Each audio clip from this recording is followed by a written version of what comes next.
Assalamu alaikum. This is Sajid Lal from Kasi Grammar Boys High School, Lahore. Hope you're all fine and doing well at home.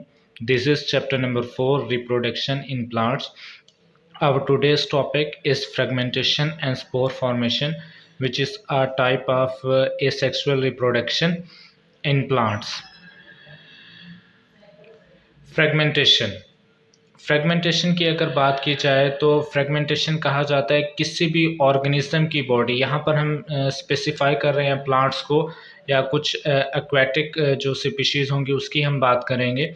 उनकी body जो है वो small pieces में जो है वो cut off हो जाती है और हर एक पीस से जो है मुकम्मल ऑर्गेनिज्म डेवलप हो जाता है। इस मेथड को कहा जाता है फ्रेगमेंटेशन।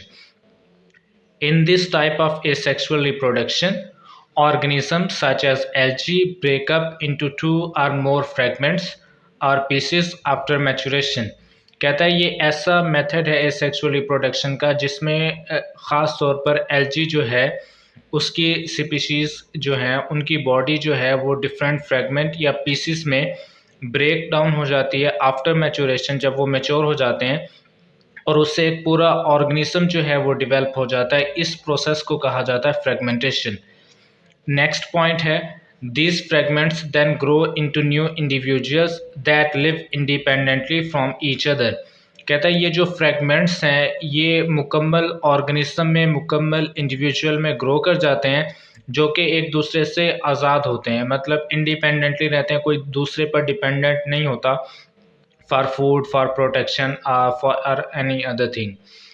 नंबर 3 पॉइंट्स जो है एग्जांपल है इसमें, in many plants a clone can be created by breaking off a portion of the stem and placing it in a soil or water depending on the plant। कहता है जिस तरह से plant का क्लोन तैयार किया जाता है ना, प्लांट्स की कॉपी बनाई जाती है, वो किस तरह से बनता है कि आपने किसी भी प्लांट का स्टेम या उसका कोई पोर्शन जो है वो आपने कट किया और उसको जो है सॉइल में आपने सो कर दिया या फिर उसको पानी में आपने रख दिया। Depending on the plant, plant की नेचर होती है ना, कुछ प्लांट एक्वेटिक प्लांट है, कुछ जो है वो सॉइल में ग्रो करते हैं। तो कहता है उस पोर्शन से, उस स्टेम से जो है पूरा प्लांट डेवलप हो जाता है। तो ये भी फ्रेगमेंटेशन की एक टाइप है। इसी तरह से इसी टॉपिक को आगे कंटिन्यू करते हैं। This also happens naturally when a small part of a plant falls off on the soil and begins to grow into a new plant. कहता है ये जो प्रोसेस है फ्रेगमेंटेशन का, ये बाय नेचर भी जो है ये खुद ब खुद जो है वो कंटिन्यू रहता है। कहता है फॉर एग्जांपल के किसी प्लांट का जो पार्ट है, लीफ है या स्टेम है, वो सॉइल पर गिरा और उस लीफ से या उस स्टेम से जो है एक मुकम्मल जो प्लांट है वो ग्रो कर जाता है। तो ये भी फ्रेगमेंटेशन कहलाएगा। इसी तरह से हमारी बुक में उन्होंने हमें मोल्ड के बारे में बताया है। अगर आपने कभी देखा हो कि घर में जो ब्रेड है अगर काफ़ी दिन के लिए आप उसको रख दें तो उस पर फंगस ग्रो कर जाती है। वो जो फंगस है उसको कहा जाता है ये मोल्ड है। हमारी बुक में उन्होंने हमसे पूछा, have you ever heard your parents say that bread has grown mould. कहता है क्या आपने कभी अपने वालदैन को ये कहते हुए सुना है कि जो ब्रेड है उस पर जो है फंगस या मोल्ड ग्रो कर गई है। अब ये मोल्ड होती क्या है, ये फंगस है, बेसिकली एक फंजाई की स्पीशीज़ है। It is the same mould that grows and start making spores. कहता है ये वही मोल्ड है जो ग्रो करती है और जिससे स्पोर्स बनते हैं। It is very dangerous to eat moulded bread as it can lead to severe poisoning. कहता है ये बहुत ख़तरनाक होगा कि अगर कोई पर्सन, कोई शख्स जो है वो मोल्टेड ब्रेड खा ले, मतलब ऐसी ब्रेड खा ले जिस पर फंगस मौजूद हो या फंगस के स्पोर मौजूद हों, तो ये काफ़ी जो है जहरीली होती है।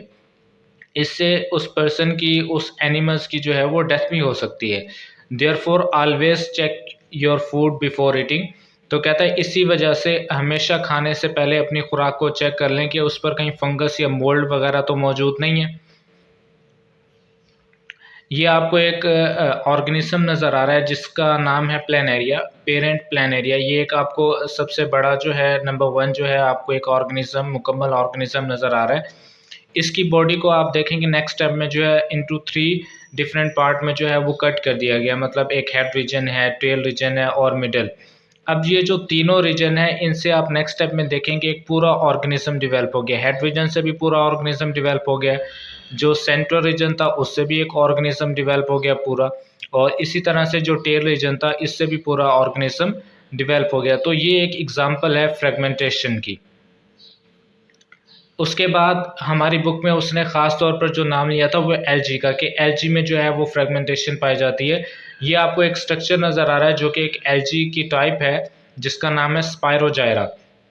स्पाइरल शेप की वजह से इसका नाम स्पायरोजायरा है। और आप देखें कि पहला जो आपके पास स्ट्रक्चर है उसको डिफरेंट 3 फ्रेगमेंट में जो है वो कट कर दिया गया। एक ही पीस था, एक ही ऑर्गेनिज्म, उसको जो है उन्होंने कट कर दिया, फ्रेगमेंट 1, फ्रेगमेंट 2, फ्रेगमेंट 3।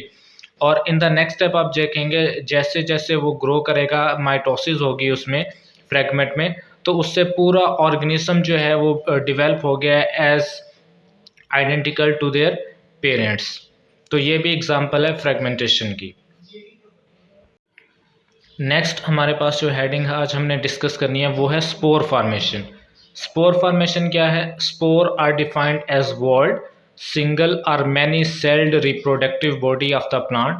प्लांट की रिप्रोडक्टिव बॉडी है, ये सिंगल सेल भी होते हैं, मैनी सेल्ड भी होते हैं, और इसके गिर्द एक वॉल मौजूद होती है जो इनको प्रोटेक्ट करती है during unfavourable condition which can give rise to a new individual. और इस स्पोर से जो है एक मुकम्मल ऑर्गेनिज्म, मुकम्मल प्लांट जो है वो डेवलप हो जाता है। हमने अभी फंगस पढ़ा, फंगस के स्पोर होते हैं, तो फंगस जो ग्रो करती है उसकी जो रिप्रोडक्शन है वो स्पोर के ज़रिए होती है।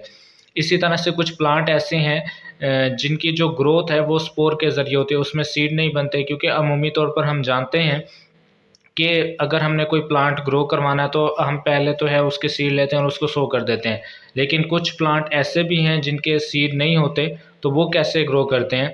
तो वो स्पोर्स के ज़रिए ग्रो करते हैं। नंबर सेकंड पॉइंट है, basically spores are called babies of plant. कहते हैं स्पोर्स जो है बेबीज़ ऑफ प्लांट है, प्लांट के बेबीज़ हैं जिन्होंने ग्रो करके जो है मुकम्मल एक बड़ा जो मैच्योर प्लांट है वो बन जाएगा। Spores help a new plant survive very tough weather conditions and grow into a new plant when the weather conditions are favorable। कहता है स्पोर्स एक ऐसा स्ट्रक्चर है जो प्लांट को टफ कंडीशंस में, टफ वेदर्स में, मतलब एक्सट्रीम टेम्परेचर हो, हाई टेम्परेचर हो या एक्सट्रीम लो टेम्परेचर हो, तो या पानी की कमी हो जाए, तो ऐसी कंडीशंस में जो प्लांट है अमूमन जो है वो डाई हो जाते हैं, मर जाते हैं। तो उस प्लांट को जो है वो सेव करने के लिए कुछ प्लांट में जो है वो स्पोर्स बनते हैं, और वो स्पोर्स जो है हाई टेम्परेचर पर, लो टेम्परेचर पर या ड्राउट कंडीशन में जो है वो सर्वाइव करते हैं, और जब फेवरेबल कंडीशन आती है उसी स्पोर्स से जो है एक मुकम्मल जो प्लांट है वो डेवलप हो जाता है। Number 3, plants of lower orders such as fern, mosses and mould etc reproduce by spore formation. कहता है जो लोअर ऑर्डर के प्लांट है लाइक फर्न एंड मॉसेस, इसके मुतालिक हमने पढ़ा था। जो मॉसेस हैं ये नॉन वेस्कुलर प्लांट हैं, फर्न्स जो हैं ये वास्कुलर प्लांट होते हैं, लेकिन दोनों नॉन फ्लावरिंग और सीडलेस प्लांट है, ना तो इसमें फूल बनते हैं ना ही इनमें सीड बनते हैं। और मोल्ड भी हमने पढ़ा, फंगस होती है ये, reproduce by spore formation, spore के ज़रिए जो है अपनी ये रिप्रोडक्शन करते हैं। ये आपको एक स्ट्रक्चर नज़र आ रहा होगा, ये स्ट्रक्चर बेसिकली हाइफी है। हाइफी में जो स्पोर, अब हाइफी क्या है? Hyphae body of fungus, fungus की जो बॉडी है उसे हाइफी कहा जाता है, और उसी हाइफी पर आपको ये स्पोर्स जो है वो किस तरह से बनते हैं, जिस स्ट्रक्चर के अंदर स्पोर बन रहे हैं उसको उसने स्पोरेंजिया कहा है, और उस राउंड स्ट्रक्चर के अंदर स्पोर्स मौजूद हैं। जब ये स्पोर्स ड्यूरिंग फेवरेबल कंडीशन इनको मिलती है तो ये जो इनका स्पोरेंजियम है, जो वो स्पोरेंजिया है, ये बस्ट हो जाता है, रप्चर हो जाता है, उसके अंदर जितने भी स्पोर्स हैं वो बाहर आ जाते हैं, और इसी स्पोर से जो है एक नया ऑर्गेनिज्म जो है वो डेवलप हो जाता है। ये फंगस के लिए उन्होंने बताया हुआ, ये फंगस का स्ट्रक्चर है कि किस तरह से फंगस में स्पोर बनते हैं।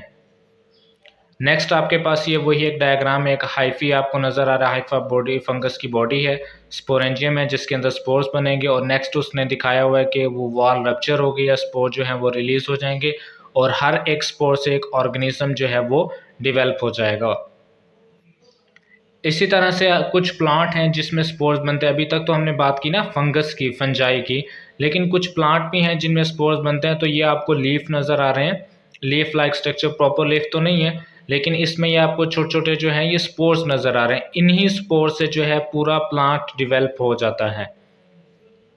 ये भी एक स्ट्रक्चर है प्लांट का जिसमें आपको ये ऊपर राउंड स्ट्रक्चर्स नज़र आ रहे हैं जो कि प्लांट के स्पोर्स हैं, और हर स्पोर से जो है एक मुकम्मल प्लांट डेवलप हो सकता है।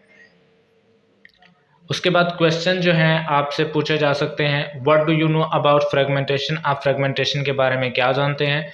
इसके दोनों पैराग्राफ आपको याद करने हैं। इसी तरह से क्वेश्चन आपसे पूछा जा सकता है, एक्सप्लेन स्पोर फॉर्मेशन, स्पोर कैसे बनते हैं ये आपने एक्सप्लेन करना है। इसके आंसर मैंने बुक का जो पेज है उस पर मार्क कर दिए हुए हैं। ये बुक से पेज है, what do you know about fragmentation, first 2 paragraph जो है वो आंसर है फ्रेगमेंटेशन का। नेक्स्ट जो 3rd पैराग्राफ है वो मोल्ड के मुतालिक उन्होंने हमें बताया हुआ। ऐसा कुछ याद करने का उसमें है नहीं, लेकिन आपने याद रखना है कि ये डेंजरस होती है, MCQs टाइप इससे पूछा जा सकता है। इसी तरह से स्पोर फार्मेशन के मुतालिक हमने डिटेल में पढ़ लिया। जो वर्डिंग मैंने स्लाइड में शेयर की है एग्जैक्ट वही वर्डिंग है जो आपके बुक में है। तो स्पोर फॉर्मेशन का ये मुकम्मल पैराग्राफ आपको याद करना है। Thank you so much. This is all about today's lecture.